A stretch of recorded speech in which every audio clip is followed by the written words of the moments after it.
demand of Odisha government raised by Honorable Chief Minister several times, sir, and for repeatedly for last so many years, sir. So the reason why this has not been included Honorable will please be Minister. furnished.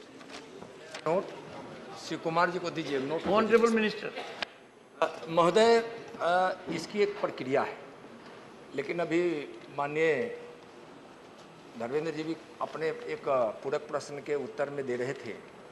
Sir, अब सरकार एक नीति बनाई है जो 8वीं सूची में नहीं भी जो भाषा को सम्मिलित किया गया है उसको भी संरक्षित करने के लिए और इसके विकास के लिए केंद्र सरकार बहुत ठोस कदम उठाई है।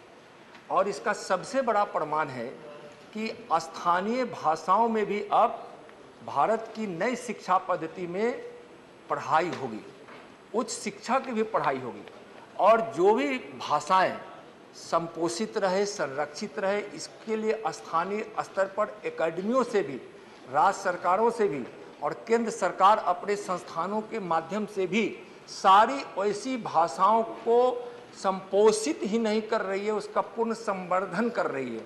इसलिए अब भारतीय भाषाओं का इतना बड़ा महत्व बना है, जो जिस राज्य की स्थान की भाषा है वह अब न छिपा है न वह विलुप्त होने वाला है। वह doctor Amar Patnaik, second supplementary. To my question at D, what measures government has taken to preserve the linguistic cultures of tribes, especially the primitive vulnerable tribal groups? So the reply has been given, and that a lot of action has been taken. So, but in the reply itself, so if you look at the Bhumij, the number of people speaking has come down from 28,208 in 71 to 5,912 in 2011. That means these measures are not working. Are there not sufficient teachers? Is this program not being evaluated? I think महोदय, भाषाओं को on this point, which is very important and stressed by the Honorable Prime Minister on number of occasions, the Honorable Member and the Honorable Minister may interact extensively so that there is wholesome outcome. महोदय, Question number 143, Shri Ajay Pratap Singh. I am aware.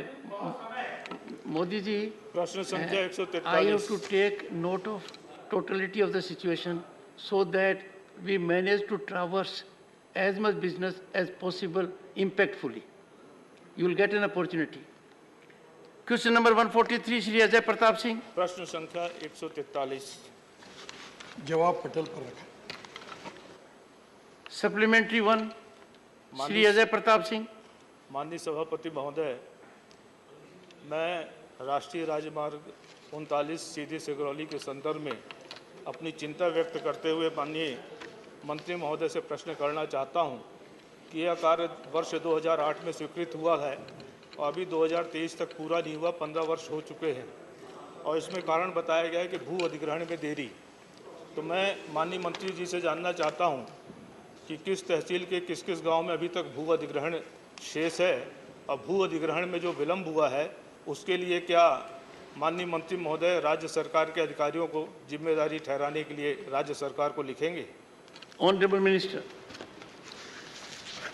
सम्माननीय अध्यक्ष महोदय, ये बात बिल्कुल सही है। ये प्रोजेक्ट 19/9/2013 को बीओटी बेसिस पे गैमन इंडिया को दिया गया था। तब उस समय काफ़ी समस्या आई, बाद में ये कंपनी काम नहीं कर सकी, उनको टर्मिनेट किया गया और फिर से नया टेंडर निकालकर फिर इस प्रोजेक्ट को शुरू किया गया। इसकी लेंथ 105.59 किलोमीटर है, इसकी कीमत 530 करोड़ है और अभी डेट अवार्ड हो गया प्रोजेक्ट 28/6/21 को, और इस साल दिसंबर तक इसको किसी भी स्थिति में पूरा करने की हम कोशिश कर रहे हैं। वहाँ के एमपी और आनंदीय सदस्य सभी की तरफ से इसका फॉलोअप होता है। इसमें जो अड़चने हैं उसमें ये मध्य प्रदेश की MPRDC, इन्होंने 33.11 करोड़ का फाइल आया है, वो तुरंत मंजूर करके उसको पैसे की भी व्यवस्था करेंगे। ये भी कॉन्ट्रैक्टर जो नया आया वो भी फाइनेंशियल प्रॉब्लम में है। ये जो होता है हमारे यहाँ टेंडर प्रोसेस होती है और ई टेंडर होता है, और मुझे इस बात की खुशी है कि अभी तक अलग अलग डिपार्टमेंट में जो काम करने का मौका मिला तो करीब 50 लाख करोड़ रुपए के टेंडर हुए, पर एक भी टेंडर ऐसा नहीं था कि जो ई टेंडर हुआ नहीं, और अभी तक एक भी प्रश्न पर कोई करप्शन का सवाल नहीं उठा। हमारे प्रधानमंत्री जी के नेतृत्व में we are transparent, time bound, result oriented and corruption. और ये प्रोजेक्ट, बाकी 2 प्रोजेक्ट ऐसे हैं देश में जिसमें दुर्भाग्यपूर्ण अटके, उसमें से एक है, और मैं खुद मॉनिटर कर रहा हूँ, और शायद दिसंबर के पहले इसका काम अभी पूरा हो जाएगा। अभी ये क्वेश्चन के पहले वहाँ की मेंबर ऑफ पार्लियामेंट भी चैम्बर में आई थी, फिर कल मैंने ब्रीफिंग के समय सबसे बात की, आज भी की। उनकी व्यथा बिल्कुल सही है, और इसलिए ये काम जल्दी पूरा होगा। अभी इंक्रोचमेंट में 1.8 kilometre main highway and 4.855 kilometre service road encroachment निकालनी है, जो कलेक्टर का काम है। बाद में इसमें जो लैंड एक्विजिशन वर्क है 800 मीटर और 254 मीटर मेन हाईवे में and 546 metre in service road, ये बाकी है। अब 2013 का प्रोजेक्ट है, हम 2023 में है, 10 साल में भी ये लैंड एक्विजिशन नहीं हुई। मेरा आपसे एक अनुरोध है कि आप वहाँ कलेक्टर साहब से बात करके, और ये जो स्टेट गवर्नमेंट से जो काम होता है उसमें थोड़ा सा आप भी फॉलोअप करिए, और वो प्रॉब्लम भी सॉल्व हो जाएंगे, और निश्चित रूप से दिसंबर के पहले ये काम पूरा होगा। ये बहुत महत्वपूर्ण है, आपको बहुत तकलीफ होती, ये भी मुझे पता है, मैं 5-7 बार इसकी मीटिंग ले चुका हूँ, पर अब ऐसा लगता है कि दिसंबर तक हम इसको पूरा करेंगे। Second supplementary, Shri Ajay Pratap Singh. माननीय सभापति महोदय, हमारे सड़क परिवहन मंत्री जी की पूरे देश में प्रतिष्ठा है और उन्होंने सड़क परिवहन क्षेत्र में क्रांतिकारी काम किया है। यद्यपि उन्होंने हमारे सीधी सिंगरौली सड़क के संदर्भ में काफ़ी विस्तार से हर पहलू पर यहाँ पर जानकारी दी है, उनकी बातों से मैं संतुष्ट हूँ। लेकिन एक बिंदु की ओर मैं ध्यान आकर्षित करता हूँ कि माननीय गडकरी साहब की पूरे देश में इतनी प्रशंसा होती है, इतनी प्रतिष्ठा होती है, हमारे सीधी सिंगरौली के लोग पूछते हैं कि सीधी सिंगरौली में आके क्या हो जाता है। तो मैं ये निवेदन करूंगा कि कम ऑनरेबल मिनिस्टर, भविष्य में ये प्रश्न ना खड़ा हो। बट बिफोर दैट, ये प्रशंसा है ना, it is not limited to this country only. I have been abroad thrice. I can share it with you. Honorable Minister. Sir, आपका आभारी हूँ।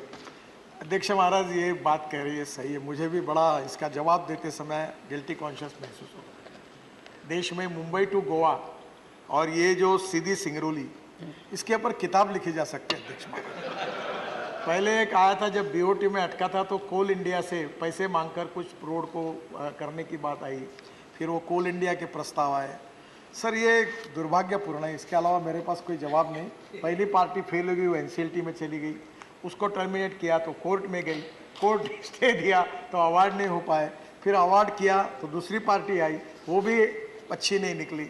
अब प्रोसीजर ये है कि कानून के हिसाब से अगर वो काम भी नहीं करता तो भी उसको नोटिस देना पड़ता है, उसको टाइम देना पड़ता है, फिर वो कोर्ट में जाता है, फिर आर्बिट्रेशन, काउंसिलेशन। अब ये प्रोसीजर है और उसको किए बिना कुछ कर नहीं पाते। पर सच्चाई ये है, जो मैं बिल्कुल एक्सेप्ट करता हूँ, कि बहुत तकलीफ इनको होती है। WCL की माइन है, वहाँ ट्रक, हेवी ट्रक जाते हैं, पोल्यूशन होता है, और कंक्रीट रोड बनाने के बारे में भी उनको कहा था।